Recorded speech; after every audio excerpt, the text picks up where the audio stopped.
오늘 아나니아의 소명이라는 제목의 말씀 증거합니다. 프랑스 스트라스부르크라는 곳에서 2차 세계대전이 끝났는데 폭격으로 그 마을에 있던 예수님의 동상이 팔이 떨어져 나갔대요. 그래서 목사님하고 동네 주민들하고 회의를 하는데 예수님의 동상을 팔을 다시 붙일까 말까 고민을 했습니다. 그런데 그 회의에 참석했던 어떤 성도 한 분이 이런 제안을 내놨어요. 팔을 붙이지 말고 그냥 두자는 거예요. 그 대신 예수님 동상 밑에 이런 팻말을 써놓자고 했습니다.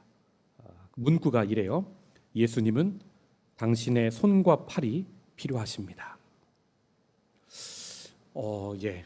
제가 이 이야기를 읽고서는 큰 깨달음을 하나 얻었습니다. 사랑하는 성도 여러분, 하나님이 손이 없으시고 발이 없어서 우리 사람을 필요로 하실까요?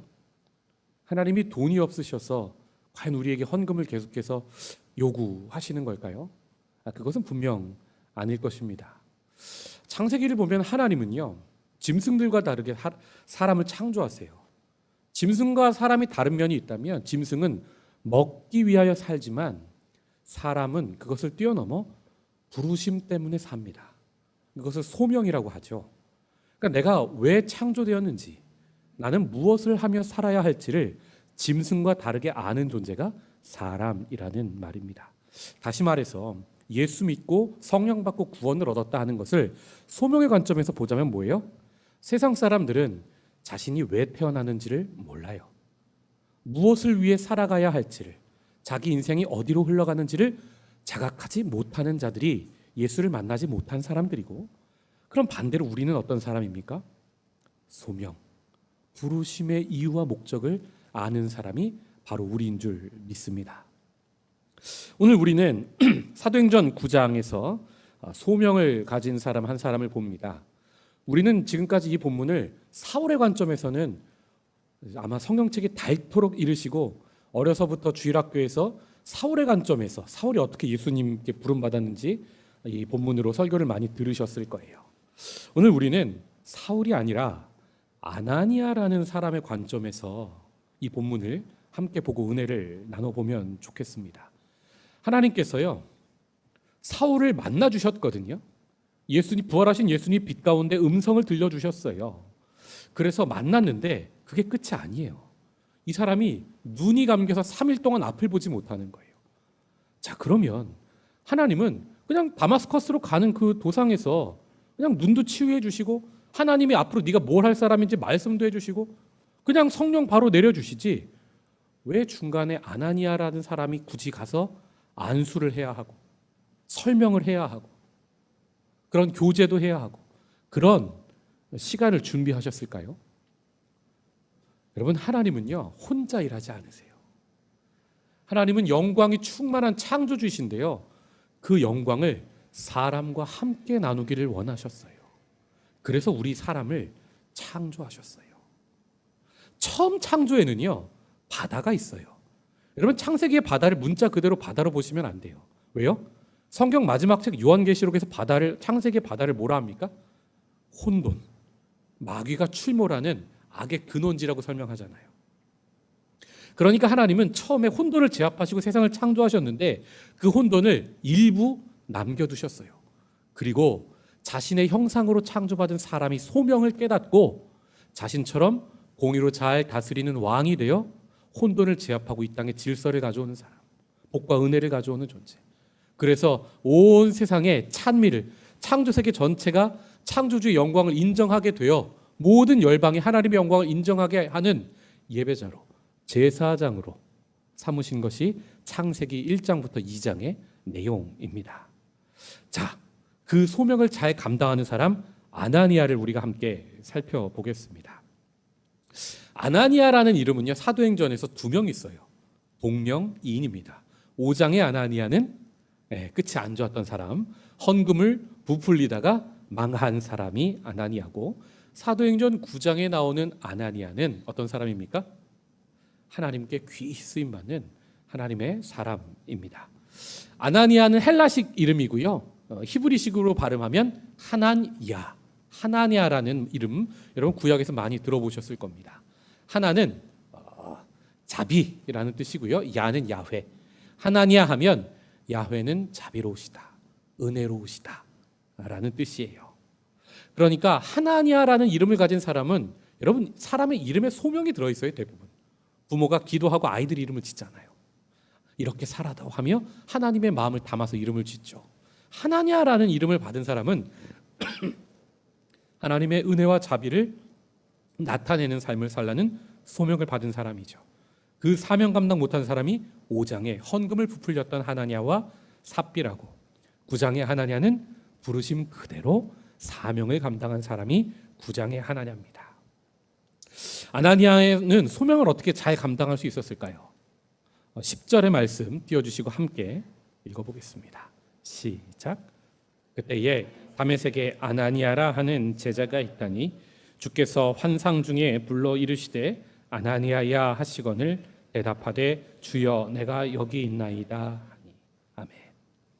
첫째로 아나니아는 하나님을 만나러 가는 사람, 정기적으로 하나님과 교제하는 사람이었음을 알 수 있어요. 성도 여러분, 하나님을 매일 그분을 만나고 그분과 깊이 교제하고 계십니까? 제가 얼마 전에 뉴스를 봤는데요. 한국에서 큐티, 그러니까 하나님 말씀 성경책을 가장 많이 읽는 게 천주교가 한 30% 믿는 사람 중에 개신교인들은 무려 60%가 매일 아침 큐티를 한다고 하더라고요. 60%가 여러분. 그 60%에 우리도 들어 있습니까? 근데 그런 생각이 들었어요. 60%가 매일 아침 큐티를 하고 하나님 말씀 읽고 기도한다는데, 근데 삶은 왜 그러지? 신뢰도는, 기독교 신뢰도, 교회 신뢰도는요, 그 어느 시대보다, 한국에 기독교가 들어온 지 100년이 넘었는데 바닥을 치고 있거든요. 제대로 하나님과 교제 안 하는 거예요. 아전인수하고 있는 거죠. 하나님 말씀 내 식으로 왜곡하고 내 뜻대로 살고 있는 거예요. 성도 여러분, 정말 하나님과 깊이 교제하는 저와 여러분이 되었으면 좋겠습니다. 그래야 소명을, 부르심을 감당할 수 있어요. 오늘 아나니아는요, 갑자기 환상을 봐요. 하나님이 이렇게 특별한 방법으로도 역사하시지만 매일매일의 새벽기도, 매일매일의 큐티, 매일매일 아침에 일어났을 때 여러분 한숨으로 시작하지 마세요. 오늘 뭐 바쁜 일부터 생각하지 마세요. 가장 중요한 일부터 하세요. 하나님을 만나는 일, 그분의 음성을 듣는 일, 그리고 그분을 찬미하는 일부터 하루를 시작하세요. 그래야 내 하루가 온전히 예배가 될 수 있어요. 환상 중에 주님이 아나니아를 부르세요. 아나니아야. 그런데 여러분 생각해 보세요. 새벽에 기도하는데, 혹은 아침에 방 애들 다 보내고 혼자 무릎 꿇고 기도하는데 갑자기 음성이 들린다고. 여러분 어떻게 하시겠습니까?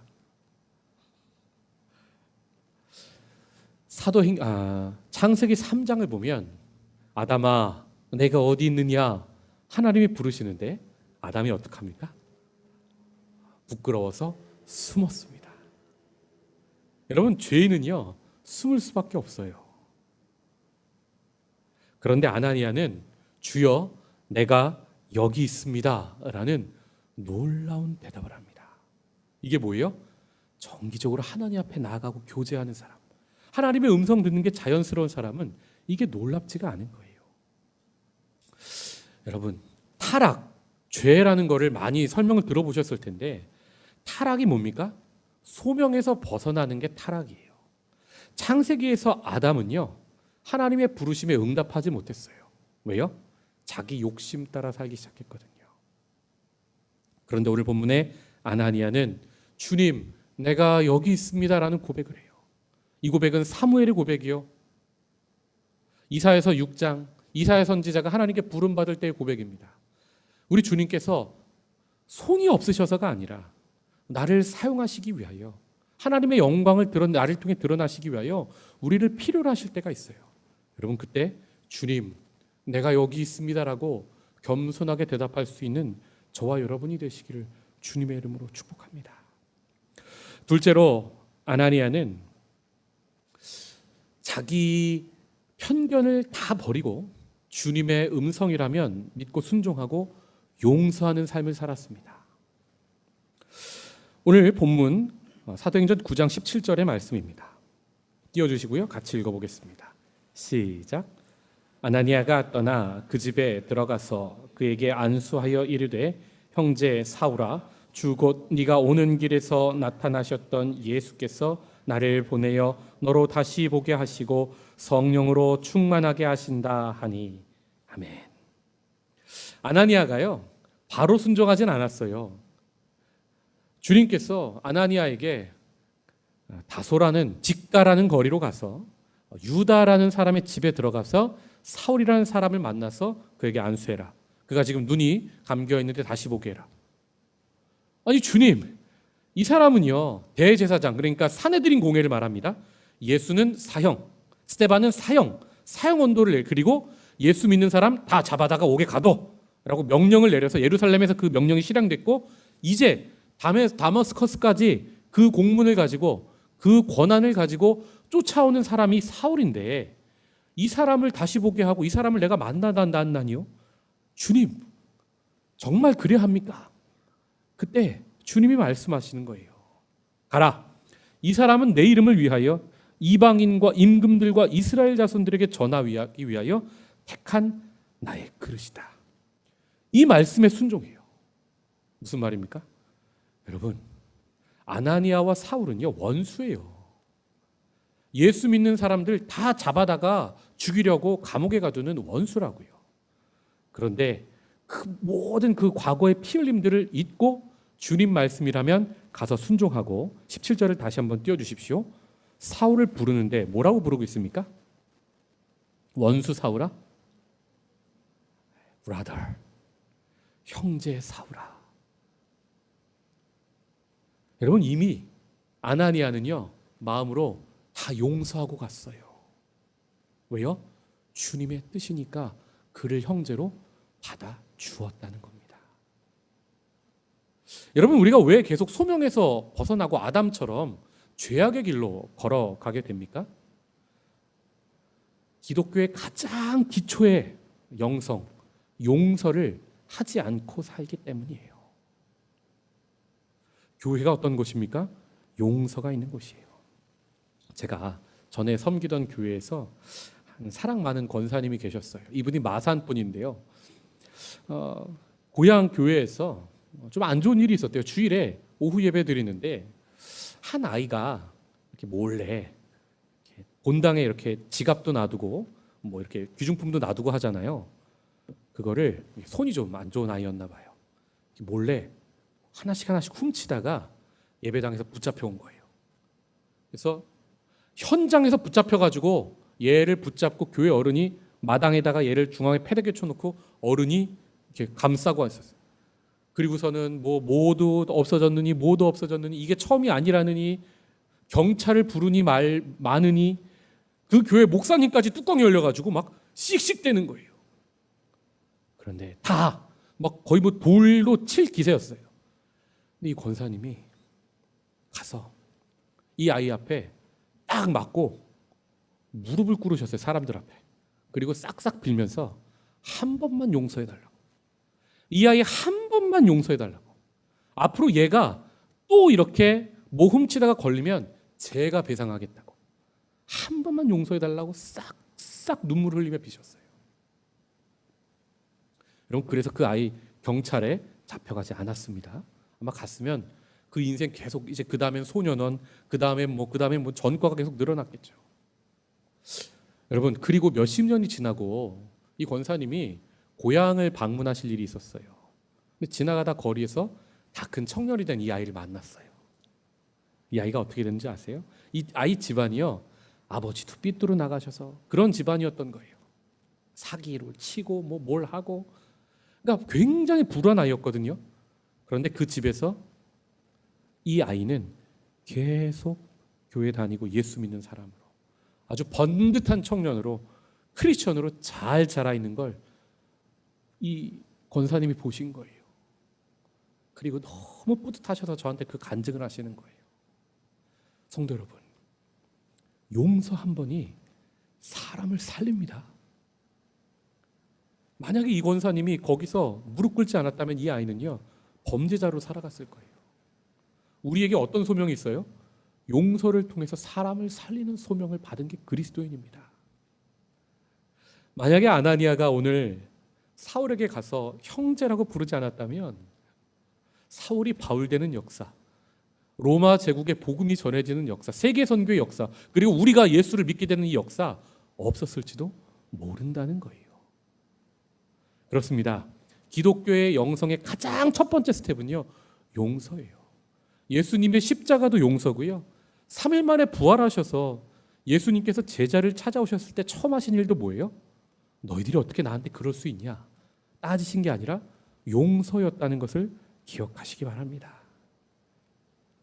용서하는 사람으로서의 소명을 잘 감당하여 아나니아는 사람을 살릴 수 있었어요. 셋째로 아나니아는 복음을 그 다메섹에 가득하게 하는 소명을 잘 감당했습니다. 18절부터 20절까지의 말씀 우리 한 목소리로 읽어볼까요? 시작. 즉시 사울의 눈에서 비늘 같은 것이 벗어져 다시 보게 된지라. 일어나 세례를 받고 음식을 먹음에 강건하여지니라. 사울이 다메섹에 있는 며칠 있을 때 즉시로 각 회당에서 예수가 하나님의 아들이심을 전파하니. 아멘. 아나니아의 순종. 아나니아가 예수의 음성을 듣고 예수님과 교제하는 사람이어서 가능했죠. 둘째로 아나니아가 용서하여 안수하고 사울의 눈이 떠지자 무슨 일이 벌어집니까? 원래 다메섹에서 곡소리가 있어야 했어요.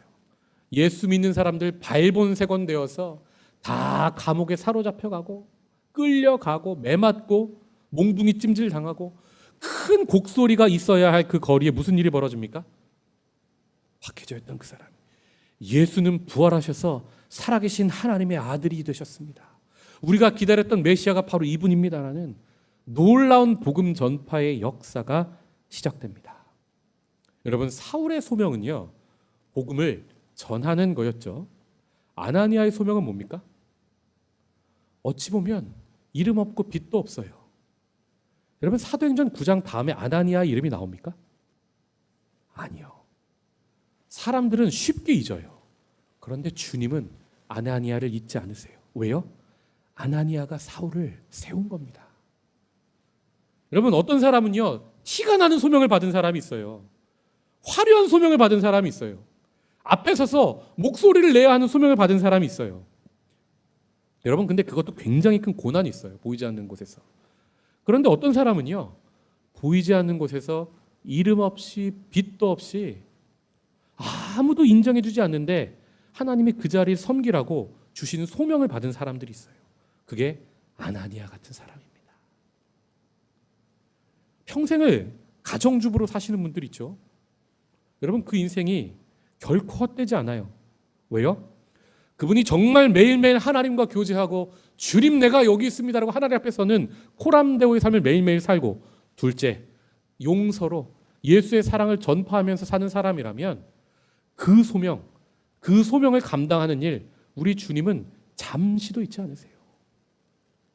세상 사람들은요, 화려한 것만 기억해요. 인기 있는 TV에 나오는 SNS에서 유명한 사람들만 기억해요. 그런데 하나님 나라는 그렇지 않아요. 가장 보이지 않는 보잘것없는 자리에서도 그 자리를 지극히 작은 자 한 사람도 죽게 하듯 섬기며 살아가는 사람, 그 사람을 주님은 마지막 부활의 때에 네가 정말 잘했다 칭찬하십니다. 믿으십니까? 제 돌아가신 장모님은요, 거의 평생을 장인어른 밥 해주시고 두 아이들 키우면서 사셨어요. 근데 이제 교회에서 여전도 회장도 하시고 작은 상가교회였는데 이분이 막 전도를 그렇게 열심히 하셔서 교회가 부흥했어요. 그런데 이제 안타깝지만 한국 교회 여러분 타락의 이 코스를 아시죠? 이 교회가 부흥하니까 목사가 이제 타락하고 이제 뭐 재정 문제 생기고 결국 뭐 이러니 저러니 교회 막 풍비박산 나고, 장모님이 그런 걸 보면 가슴 아프셔서 본인이 직접 목사가 되셔야겠다고, 하나님의 이 사명을 감당하겠다고 이제 신학을 나중에 늦게 하시고 목사 안수까지 받으셨어요. 그런데 안타까운 건 이렇게 담임 목사의 자리가 우리 장모님에게는 주어지진 않았어요. 그럼 그 인생이 헛되었나? 그렇지 않다는 걸 제가 발견했습니다. 작년에 장모님 돌아가시고 이제 유품을 정리하기 위해서 처가에 들어가서 장모님 서재를 이렇게 정리하는데요. 기도 노트가 거기에 딸 이름, 제 이름, 소명이 이름, 소은이 이름, 정성스러운 글자, 한 글자도 흘려 쓴 글자가 없어요. 정성스럽게 기도한 내용, 성경 묵상한 내용, 기도하다 음성 받은 내용들이 기도 노트가 몇 권이 되는 거예요. 빡빡한. 저희를 싱가포르에 보내놓고 한시도 잊지 않으시고 밤마다 철야기도 하셨더라고요. 제가 그걸 보면서 우리 장모님의 소명은 저와 이건미 목사를, 목사 둘을 목회하시는 거였구나. 보이지는 않지만 내가 이렇게 목회할 수 있는 것도 누군가 보이지 않는 곳에서 간절하게 중보기도 했기 때문에 내가 이렇게 서 있는 거구나라는 것을 깨달았습니다. 이게 뭡니까? 아나니아 같은 소명을 받은 사람입니다. 사랑하는 성도 여러분, 세상은 인정해주지 않아도 보이지 않는 곳에서 사람을 살리고 용서하고 축복하고 세워주는 그 소명도 정말로 귀한 줄 믿습니다. 주시는 말씀을 맺겠습니다. 오늘 소명에 관해서 3가지 말씀을 나누었습니다. 우리가 정말 주님과 매일매일 깊이 교제하기를, 둘째로 내 가치관, 내 생각에 안 맞는 부딪히는 사람이라 할지라도 주께서 가라 명하시면 가서 형제로 받아주고 안수해주고 안아줄 수 있는 사람 되기를.